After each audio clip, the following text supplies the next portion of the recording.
तर्जमानी कंदो त अवल अल्लाह अलीम आला आलम जो धणी कादिर पंहिंजी कुदरत से कायम आ कदीम वाली वाहिद वहदहु राज़िक रब रहीम सो सराहे सचो धणी चई हमद हकीम पुकारे पाण करीम जोड़ो जोड़ जहान जो अल्लाह सांजो खालिक भी आ मालिक भी आहे। जिब्राइल जे अखर जो नाले जो आखिरी अखर आयो दुनिया वारन से खबर पवे त जिब्राइल मदीने वारे साईं जो उस्ताद मुअल्लिम न आहे बल्कि जिब्राइल मदीने वारे साईं जे दर जो नौकर आहे। जिब्राइल जे नाले जो आखिरी अखर मदीने वारे मीर रहमत वारे नबी लजपाल मोहम्मद करीम जे नाले जो पहिरियों अखर आयो ओ भेटाई घोट रहमतुल्लाह अलैह तने तर्जमानी थो करे त जखरे जहड़ो जवान दिसा को न दे हमें महदार मिड़नी मुरसले सरस संदस शान फगान काब कौसैन औ अदना ओ यो मुयस्सर थियस मकान वो आगे जो एहसान जो हदी मेरे महड़ो अदा भेटाई भेटाई आहे आऊं चवंदो जेको नथो मञे तेजी रब फिटाई आहे जेको भेटाई के न मञे तेजी रब फिटाई आहे। साईं आया भेट जी सरजमीन ते शाह अब्दुल लतीफ हे जड़ी मल सिर सजदे में रखियो न सुभान रब्बी अला मता मालिक तो चवे जी लतीफ हिता पान पढ़े हुता जवाब मिले एडो सुकून आयो करार आयो सजदो जो ढिगो थियो त मथा वारी वरी वई हवा लगंदी वई साईं लटजी वयो साईं शाह हबीब ॾिठो त बटे ॾियाणा गुज़री चुका आहिनि पुट अब्दुल लतीफ ॾिसण में न पियो अचे पुछा कंदे कंदे इन जगह ते आयो जिते अॼु वारीअ जो ढिग यानी जिते अब्दुल लतीफ भिटाई घोट रहमतुल्लाह अलैह जो मज़ार आहे भिट जी सरज़मीन ते साईं शाह हबीब अचे त हिकु बकरिन जो बकरार धनार जेको बकरियूं पयो चारे साईं पुछा कई भला दे खबर तो के अब्दुल लतीफ किथे ॾिसण में आयो उन बकरार चयो साईं मूंखे बि का बि ख़बर न आहे पर ही साम्हूं जेको तव्हां वारीअ जो ढिग पया ॾिसो इन मां सुबुह खां वठी अल्लाह अल्लाह अल्लाह जो आवाज़ पयो अचे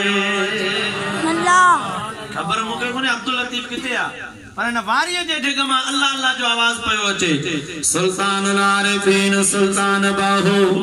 रहमतुल्लाह ताला अलैह तने तर्जमानी कंदो वा हे तो अजड़ा करे त अलिफ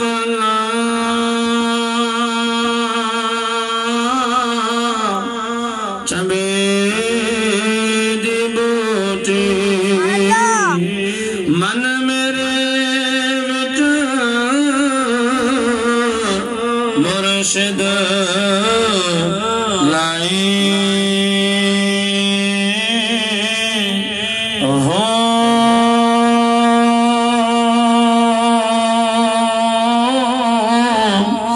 नफियस बात दा पानी मिले हर रगे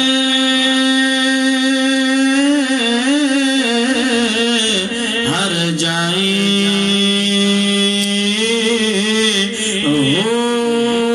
अंदर बूटी मुश्क मचाया जा भुलाते आई कामिल मुर्शिद जीवे हजरत बाओ जे बूटी लाई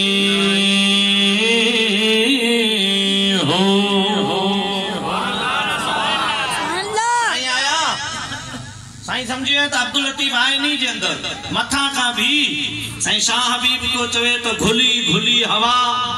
लचे लोड़ लतीफ जो सी अब्दुल लतीफ अंदरा का जवाब दिनो तो बाबा पई खणे पसा पसण खातर फिरी साईं वारी लाथी अब्दुल लतीफ के पंहिंजे घर वठी आया मुझे महबूब जा आशिक जेडी माल साईं शाह अब्दुल लतीफ बेटाई घोट रहमतुल्लाह अलैह पंहिंजे घर आयो साईं हिय चादर पंहिंजे पेरन के दई जिया जो सुता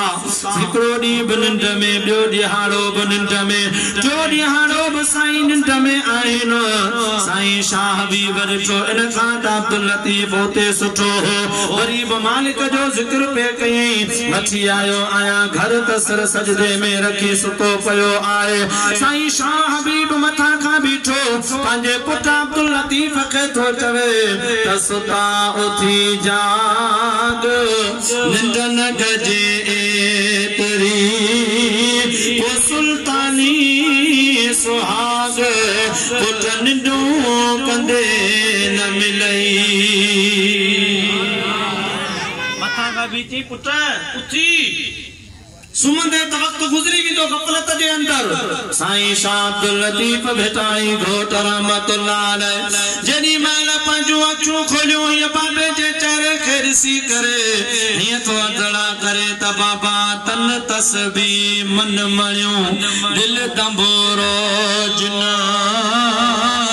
तंदो जे तलब जो सिवादत सुर वजन वदहू ला शरीक लहो ओ इयो राग रगन पुस्ताही सुहन निंद इबादत तन जी बाबा जिनजी दिल ही मालिक जे जिक्र में हुजे हथ कमकार सा दिल पंहिंजे यार